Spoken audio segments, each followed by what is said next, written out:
அனைவருக்கும் வணக்கங்க. இன்றைக்கி எங்கள் வீட்டு ராணி கொள்ளு சூப்புக்கு என்னென்ன பண்ணியிருக்காங்கன்னு பார்க்கலாம். சொல்லிட்டீங்களா?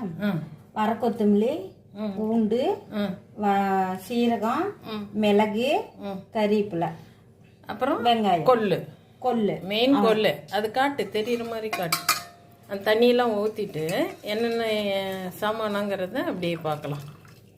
ஆயிடுச்சு. ஒரு 5-6 விசில் நல்லா விட்டுட்டோங்க. தண்ணியை வந்து ஒரு 4 டம்ளர் தண்ணி எங்களுக்கு தேவைக்கு தகுந்ததான வச்சு போட்டுருக்கோம்.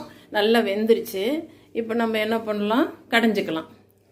உப்பு போட்டு நல்லா கடைஞ்சிட்டு நம்ம குடிக்கலாம். சூப்பரான ஹெல்த்தியான ஒரு கொள்ளு சூப்பு ரெடி ஆயிடுச்சு இல்லையா ராணி? அவ்வளோதான். செஞ்ச உனக்கு ரொம்ப ரொம்ப தேங்க்ஸ்.